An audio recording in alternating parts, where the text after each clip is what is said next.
देखिए, देश स्तब्ध है क्योंकि पहली बार ऐसा हादसा हुआ है जिसमें देश का सिटिंग जनरल वो हादसे का शिकार हो गया। और किस तरीके से यह हादसा हुआ, यह आपका चैनल एबीपी न्यूज लगातार ग्राफिकली आपको दिखा रहा है। ये नीचे नीलगिरी की पहाड़ियां, ये MI-17 V5 हेलीकॉप्टर जो तकनीक के लिहाज से बेजोड़ माना जाता है, अचानक से क्या मौसम खराब हुआ और इस वजह से सीधे आकर नीचे जमीन से टकरा गया। और टकराने के बाद वो आग की लपटें, वो पूरी तरीके से झुलसा हुआ मलबा जिसमें झुलसे हुए शव, यही कल दिन भर की तस्वीरें थीं जो लगातार एबीपी न्यूज ने आप तक पहुंचाई। इस MI-17 हेलीकॉप्टर में कुल 14 लोग सवार थे, जिसमें सबसे बड़ा और महत्वपूर्ण नाम CDS जनरल बिपिन रावत का, उनकी पत्नी मिसेस मधुलिका रावत, जनरल बिपिन रावत का स्टाफ और इस हेलीकॉप्टर के क्रू से जुड़े लोग। 13 लोगों की मौत की पुष्टि कल शाम होते होते वायुसेना की तरफ से कर दी गई। फिलहाल ब्लैक बॉक्स रिकवर कर दिया गया है, यह बेहद महत्वपूर्ण हो जाता है। ये तस्वीरें भी हम आपको दिखा रहे हैं। ब्लैक बॉक्स जिसे रिकवर कर लिया गया, ये ऑरेंज कलर का होता है, नारंगी रंग का ये होता है, नाम इसका ब्लैक बॉक्स है। आप देख सकते हैं ब्लैक बॉक्स रिकवर कर लिया गया है। संसद में रक्षा मंत्री राजनाथ सिंह की तरफ से यह जानकारी दी गई है कि tri service inquiry commission setup कर दिया गया है, जिसको हेड कर रहे हैं एयर मार्शल मानवेंद्र सिंह।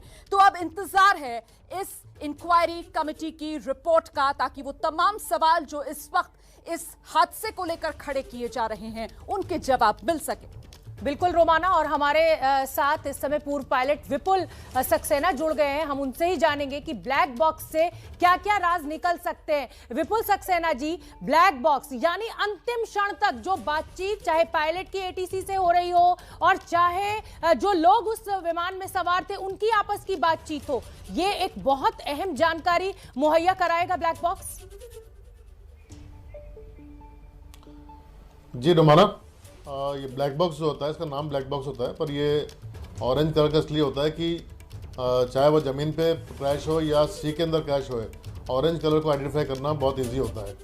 तो इसके अंदर जो है पायलट की जो टावर से जो बातचीत होती है उसका पूरा रिकॉर्डिंग होता है। दो पायलट आपस में जो बात करते हैं उसका पूरा रिकॉर्डिंग होता है, और उन्होंने किस तरह के कंट्रोल्स यूज़ किए, किस तरह के हाइट पे, किस हाइट पे जहाज उड़ा, कितना इंजन पावर यूज़ किया, किस एंगल पे फ्लाई किया, वो सारे रिकॉर्डिंग जो है उसके अंदर ब्लैक बॉक्स के अंदर रिकॉर्ड होते हैं। और ये जो है ऐसा इक्विपमेंट होता है जो कि डैमेज नहीं हो पाता किसी भी तरह से, चाहे इम्पैक्ट हो चाहे फायर हो, ताकि एक्सीडेंट के बाद उसके पीछे क्या राज था, क्या फॉल्ट था, वो पता कर सकें। तो अब ब्लैक बॉक्स जाएगा, इसके लिए रीड आउट होता है इसका, जिससे कि सारा डेटा बाहर निकाला जाएगा और उसका एनालिसिस होएगा। और मैं समझता हूँ उसके बाद क्या एक्चुअल रीज़न रहा है इस एक्सीडेंट का, वो पता पड़ पाएगा। सर, अगर भारत की बात की जाए तो भारत में ये ब्लैक बॉक्स डिकोड करने की व्यवस्था कहां पर है? ये जो ब्लैक बॉक्स है इसको कहां लेकर जाया जाएगा और किस तरीके से इसमें जो जानकारी है सक्सेना सर उसको डिकोड किया जाएगा, अगर ये आप बता पाएं तो। नॉर्मली सारी ऑर्गेनाइजेशन, चाहे वो एयरफोर्स है, चाहे आर्मी है, चाहे सिविल एविएशन डिपार्टमेंट है, उनके पास इनके इक्विपमेंट्स हैं जो कि इसको डेटा को डाउनलोड करके रीड कर सकते हैं। इवन जो अपनी सिविल एयरलाइंस हैं उनमें ब्लैक बॉक्स होता है, उनके पास भी इक्विपमेंट होते हैं इसको रीड करने का।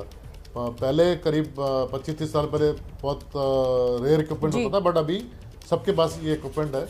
तो कोई बहुत बड़ा प्रोसेस नहीं है, बहुत जल्दी इसका रीड आउट आ जाएगा, पर उसका एनालिसिस जो है वो ज़रूर टाइम लेगा।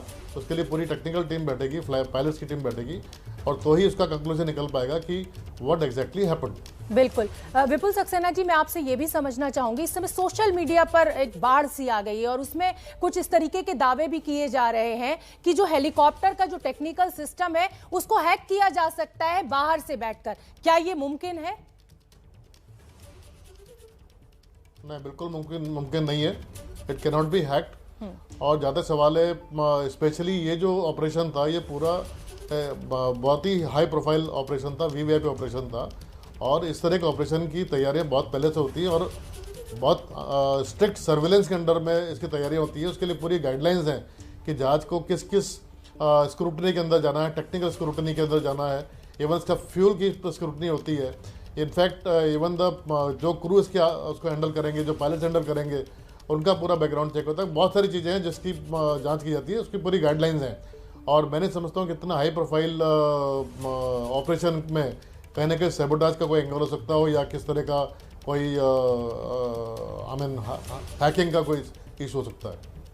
सक्सेना सर, एक सवाल ये भी कि ये जो ब्लैक बॉक्स है इसमें क्या टेक्निकल रीडिंग्स जो भी पैरामीटर्स उस वक्त हेलीकॉप्टर के रहे होंगे वो ऑटोमेटिकली रिकॉर्ड होते रहते हैं और साथ ही साथ बातचीत भी जो कॉकपिट में हो रही है, मतलब ये दो अलग अलग चीजें जो इसमें रिकॉर्ड हो रही होती हैं?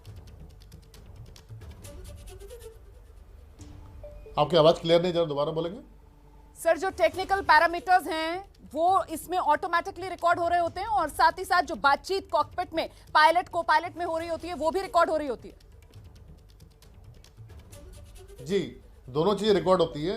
जो पायलट टावर से एटीसी से बात कर रहा है वो रिकॉर्ड होती है, इवन जो पायलट आपस में बात करते हैं वो रिकॉर्ड होती है, और जो टेक्निकल पैरामीटर्स है, इंजन में क्या हो रहा है,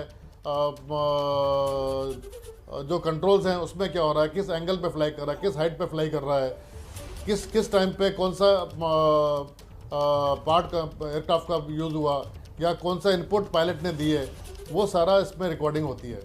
बिल्कुल, तो बहुत अहम हो जाएगी जब ये जांच आगे बढ़ेगी, डिकोड किया जाएगा हर उस जानकारी को, हर उस बातचीत को जो इस पूरे हादसे से जुड़ा हुआ है। आप बने रहिए विपुल सक्सेना हमारे साथ।